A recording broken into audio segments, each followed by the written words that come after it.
Well, our teams are on the ground across Kenya's various regions and all set to update us on the latest developments. Let's kick it off with Robert Nigila, who's live in Kibera in Nairobi, and Susan Mwangeli in Kisumu, and Voldy Karose in Mombasa. Let's start with you, Robert. There's been trouble in Kibera for most of the morning. What's the situation like now?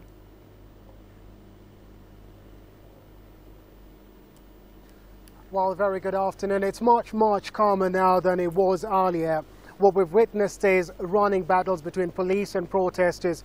Now, the protesters are basically trying to disrupt the protest, to disrupt the process of this election at this particular polling station where we are. What's interesting about this particular case is that just a kilometer away from where we are, there's another polling station there that opened its doors at about 6 a.m. this morning. And voting has gone on there, albeit not too many people have voted. Well, when we were there, just after the doors had opened, this was about 8 p.m. this morning. It's a polling station with about just over 600 registered voters. About 40 registered voters had already cast their ballots.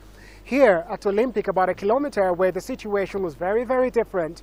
What we found was protesters had actually blocked the gates with huge stones, and it took police a while to remove those stones and open the gate so that electoral officials could access it. Now, the electoral officials themselves came at about 10 p.m., about 3 hours later, when it was deemed safe for them to come and set up.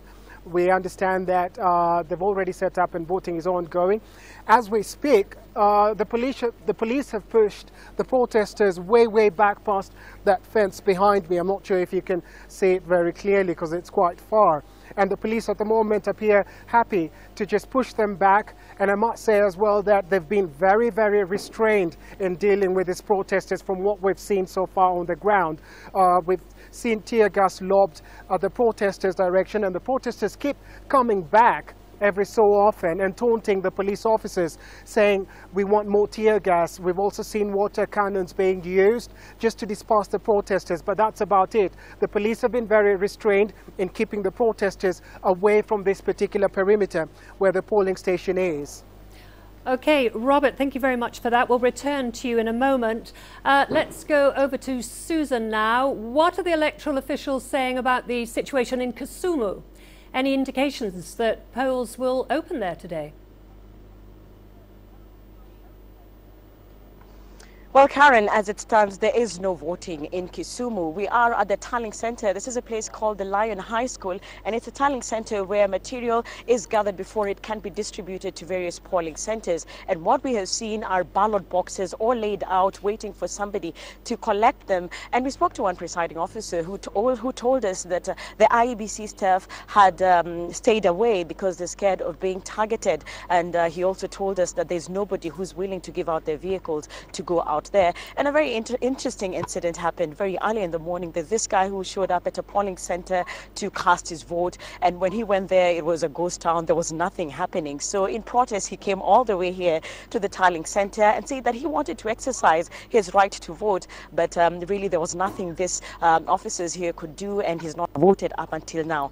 But besides the election boycott, we've seen quite a bit of violence in Kondele especially. We've seen a lot of back and forth between protesters and police officers, and at one point it got really bad, and we know that, or rather we understand that police used live rounds to disperse the crowd. But also we know that 5 people, since last night, 5 people have been treated for gunshot wounds in various hospitals. So it has been a running battle between police officers and demonstrators, and the youth are adamant that no voting is going to take place in Kisumu. They have blocked roads and want to ensure even if they are not voting, nobody else is going to take part in this exercise. And just basically to answer your question, it is unlikely that any polling will be taking place here in Kisumu.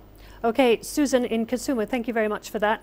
Now let's go to Voldy. Now, Voldy, how is voting day unfolding in Mombasa? Well, Karen, it just depends on where in Mombasa you are. Right now, we're in Bangladesh, just on the outskirts of one of the biggest slums on the Kenyan coast. And here, there will be no voting today. People have completely barricaded the road that leads to the polling station. They're saying they didn't allow the ballot boxes to be delivered this morning. And as in Kibera and as in Kisumu, we've seen protests. Nothing as violent as there, but police have lobbed tear gas at people here to try and disperse them. They just haven't, and so now they're just calmly watching this crowd. But we have been to several polling stations around Mombasa. Police are saying that in Bangladesh, this is the only place in the 6 counties in Mombasa where voting isn't taking place. But elsewhere, there is a steady stream of voters. Voter turnout in Mombasa was low during the last elections on August 8, just 59%. And the polling stations where I visited and the presiding officers I've spoken to expect it to be equally low again this time around. Okay, Voldy, thank you very much for that. That was Voldy in Mombasa. Now let's return to Robert.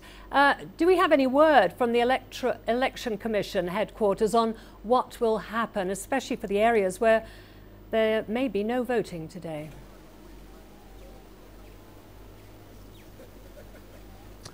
No, unfortunately not. The last time we had from the Electoral Commission Chairman, Wafula Chebukati, was yesterday at a press briefing where, for the second time again, he refused to take any questions. There are some pertinent questions that are yet to be answered. However, we do believe we'll get to those at some point. Now, just before you came back to me, we had police lob more tear gas canisters at the protesters. So they're a very lively bunch. They seem to be enjoying themselves, taunting the police and taking the police on. And it's been a to and fro running battles as the police just try and keep them off this perimeter where the polling station is. You just had another loud bang again from tear gas as police try to push them further inside, away from this particular area. But just getting back to the IEBC, we expect to hear from them at some point this afternoon. We heard from the Internal Security Minister this morning, where he came out and said that he believes that at least 90% of polling stations across the entire country had opened on time, or rather were operating, at least conducting the election. We're still not sure of those numbers. We have to wait for the Electoral Commission, the IEBC, to verify those numbers. However, one of the things that we've been looking out for in this particular election, as opposed to the August election, has been the turnout. Remember, in August you had 19 million registered voters. 15 million of those voters came out and cast their votes for their preferred candidates.